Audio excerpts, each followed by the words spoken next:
alumni vi vang medwa na ring pepla hang play khap yang cerani training free thur grab remong kap le kana bun sang ta bukla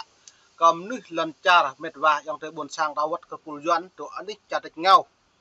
zuanan nyemak ketlai pian ebuh ke lam satu tu pan puluh ma ketlai pian le nhiều kang plih kele lancar po bay tùy kele lancar ke juran na anh ta lấy luật lấy pian cái này bây giờ luật như nào nó bây giờ sai yuan bờ đã sai chơi u tung klum nhá sam dự luật này nhá nhiều dự mong thốn lấy nào pro sót lấy chả mấy như không tụ cái này cho mình sam mong mấy lại nhiều dự một luật này lại bất cứ bồ lấy sót lấy pian nhiều có quyền trục xuất cái bờ đã nhiều mà quốc tịch mấy đúng không như tùy trục xuất mà lại này dưới đó mày về đây bịa mực bịa lại phép trà mí rồi chỉ ông năm lọc này lại lại ta chun đoạn vì cật lại phiền này lại hiếm bạ đã buộc rồi nó lại tiếp nuôi bính nhớ giáo tị nạn trà mí hiếm bạ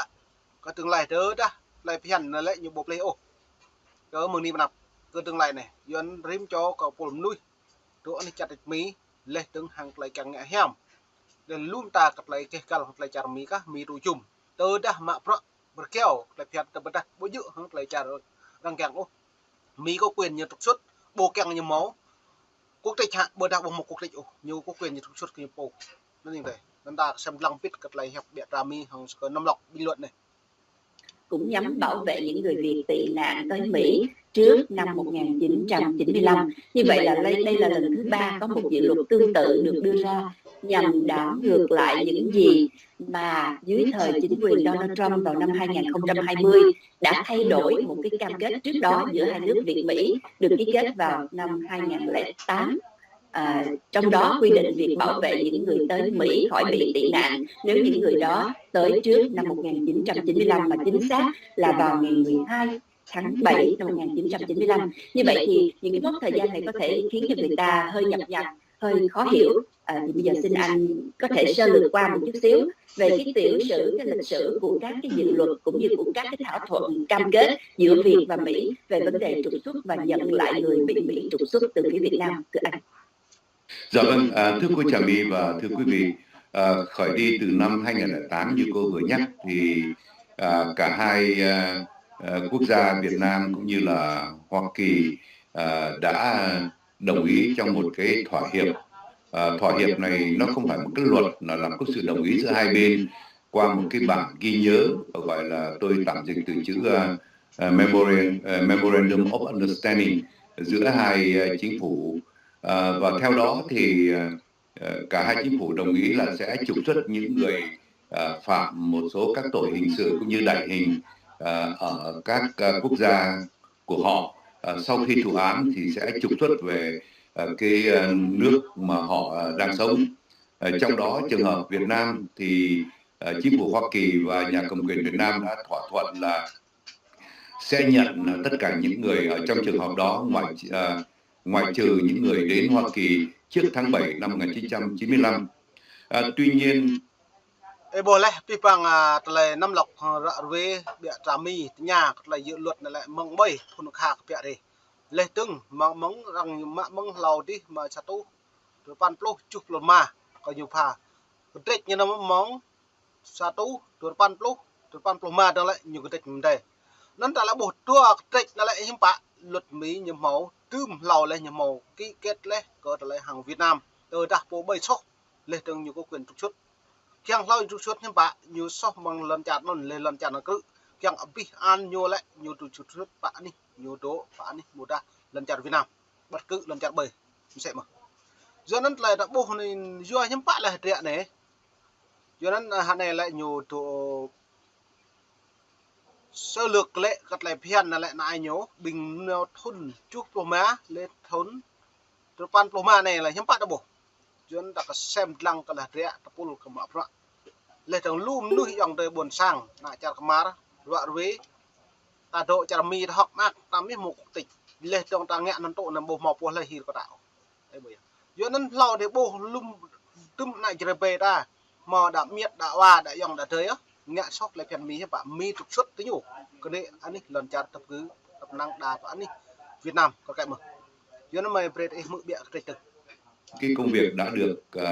thi hành một cách tốt đẹp từ năm 2008 cho đến năm 2017 thì cơ quan ICE của Hoa Kỳ gia tăng những cái cuộc bắt bớ và trục xuất những người phạm tội, và trong đó họ bắt luôn cả những người Việt Nam. Mặc dù những người Việt Nam này có mặt ở đây trước 1995 nhưng họ vẫn bắt giam và vẫn ra lệnh trục xuất. Vì thế cho nên một số đồng bào đồng hương cũng như thân nhân của các người trong hoàn cảnh bị trục xuất đã liên lạc với các vị dân biểu dân cử ở đơn vị của họ, và sau đó thì hai vị dân cử là bà Michelle Steele, bà thuộc Đảng Cộng hòa đơn vị 45 ở miền Nam California, và bà cùng liên lạc hợp tác với ông Lou Correa thuộc Đảng Dân Chủ và đơn vị 46 cũng ở miền Nam California, và cả hai người đã ra sức đệ trình một cái dự luật cấp thời như cô Trà My vừa nói là năm 2020. Tuy nhiên tôi cần phải nhắc đến ở đây là cái nỗ lực để mà ngăn chặn cái việc trục xuất năm 2017 đã do cái tổ chức trợ giúp pháp lý, tức là Asian Pacific American Legal Center, mà tôi đã từng có cơ hội được hợp tác và là thành viên trong cái hội đồng quản trị của họ từ nhiều năm trước. Họ đã can thiệp lập tức, và thậm chí năm 2018 họ còn đưa ra một cái Bộ Tư pháp ra tòa để có thể Bộ Di trú ra tòa để chấm dứt cái tình trạng này. Năm 2018 vì đã có một cái vụ thư kiện, và sau đó thì Bộ Di trú tạm thời chậm lại chứ không phải là ngưng cái việc trục xuất này, và đồng thời đưa ra một số những điều kiện. Cho đến năm 2020 thì Hoa Kỳ và Việt Nam đã đồng ý bỏ cái thỏa hiệp một cách chính thức, bỏ cái bản ghi nhớ đó và chấp nhận sẽ trục xuất luôn cả những người có mặt ở Hoa Kỳ trước tháng 7 1900. Rồi boleh kepipang telah ria atayu mak pro ada ne catik ngau kya telah pian kadang. Yo nan na no ta bu ta sem lang papa na ba tu. Kanong ta tu chang chai được bo mo po le kyang chum ta long lat. Yo nan ta bo lum ta kamet va yang te bon sang ta la nyam thau pien u kot le ne. Nyo bo min ma him pa gất him pa ria ko mem dah le mem dah na pre te ta bo pien thau pa la. Ta hok mak tam ye vừa ta lệ ngay lên lần rằng ngay lệ làm ác lên càng tê mò tê càng sang mò sang lại phi bằng để bắt đầu từ chân nhá sao mà kẹt lệ phiền mỹ lại trong thống này như đồ hem kẹt kri cái ta như thầu tu chum cái ta phụ sao mà mò rem con lại phiền con mò trong thống con đó mới đi nhưng bạn trong thống là như bộ trang ôm nuôi ngoài bang như lệ có thành tụt xúc lúc nào ta bị thấu đi nó ta hạt tiếp ra đây có pi bằng phọ cất ta tùy ngạ mua xa ta lệ ắt là ta bối bộ phun dưới nó mềm ta nó bây giờ mềm ta càng áp đặt phù đi bây áp đặt phù này mềm ta nên là vừa ta bằng luật mỹ như mỏ lấy coi ta lên đây có thể mỹ mà ta một số ta sẽ cho mỹ mà một số thật là phiền mỹ bơ ta nạ đại số ắt như có quyền suốt mà bộ càng nào mà mong thốn năm 1975 bơ ta năm 1995 như trục suốt bất cứ bộ 7 sổ nhiều trục xuất ra chứ nhiều trục xuất tempat mà nó lật la ta cả bằng ngay bẹp la ta cả bụng ác nhưng bà nó nòng nhặt luôn đấy ạ do nó có mày phép đi mang chơi nhiều free này pi bằng lại trình chơi đẹp nào đoạn trả làm cái nòng ta nhặt luôn rồi như dọn bèo ảo lanh nạn đuôi bơi đi bẹp la lật la ta bộ nó nên mong này preta máu tư có bẹp pràn xìa cái ta bao mà pro cái nạn riêng lệp chấp cái nạn bẹp la ta pre ngay ta buộc kẹo tiếp dọn kịt cày lần là ta mò mới kết lại ta nói tiếp phong trào đang lại lại nó độ tới nhà cái lệ bàn xuyên taปูtới nhà cái nãy tiếng buồn sảng bẹp là taปูcái bố này ta mi sẽ cái ông năm lọc này lại coi ta lại lách chun cột lại phiền này lại bình nhục buộc vì này coi ta lên này nhưng mà như lại bố đây mà ta đề ca là một chuột ấu tả bình dân các là chuột mổ lại phiền mấy lại nhưng mà thầu phân biệt bố này mà đạp bố đi bố lại được bẹo mỡ đi lần trả Việt Nam nhiều chuột bị bữa ta lần taปูvô kết là một đợt như vậy lệ taปูlại taปูvô kết là ta cần đội trà răng rồi trà răng là mông làm ăn đội chúng cả ta bữa mông làm bộ kẹo ở ta hiểm bạn chuột bại toàn lần đó ta play đây ta thao giả bẹo mà nhẹ sang ta thao bộ bẹo mà ta bật họ dạ phèm nòng sam ta cột ôm mệt vạ nó nước lại này mềm tạ cái bằng về mực miền đông cất lại phiền này đừng như đã đây này 95 và vì thế cho nên các vị dân biểu đã đưa ra một cái dự luật và dự luật đưa ra năm 2020 thì lúc đó nó quá gấp rút bởi vì cái lệnh hai bên đã đồng ý với nhau là tháng 11 năm 2020 cho nên đến năm 2022 thì họ lại nộp để đệ trình trở lại cái dự luật này nhưng mà cho đến năm và không được thông qua, không được để ý. Theo tôi thì có nhiều lý do nhưng mà cho đến năm 2023 thì các vị dân cử này đã chính thức và hiện nay cái dự luật này đang nằm trong cái ủy ban tư pháp của Hạ viện thưa cô.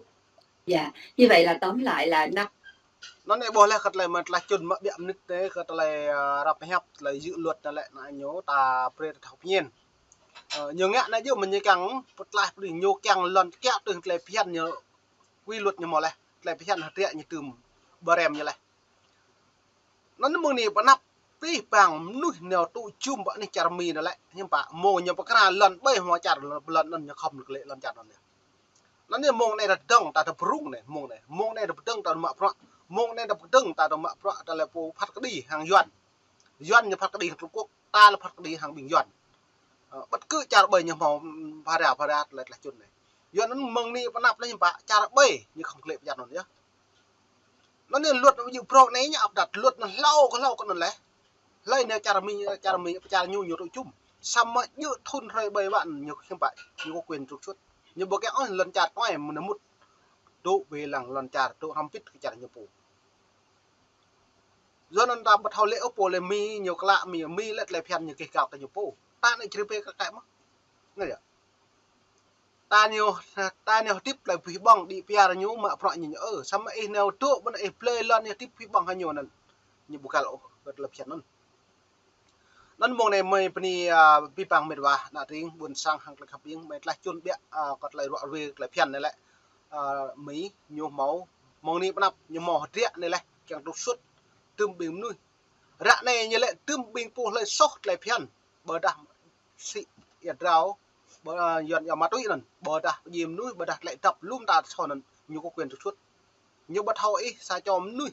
đoạn mong thốn chụp là mèo nhiều bờ thau sa cho nuôi đoạn mong thốn sa tô sa pan po mèo nhiều quyền đục suốt giờ nó lại ngót cả muôn sang mệt vào plei ta ra này ta tiếp charang ta plei sang plei lon plei teh pi pang ruộng ta project phiểu giờ nó mệt lại chun lâu ta có pi pang nằm mệt vào plei ta plei bốc nhiên ta phải pran chuyên ta prem tức lệ nhưng bạn cất ta tùy ngã này yuan bia là hãy tính thức đó ta lại tiếp tập nó mùa này pi pang muôn sang khắp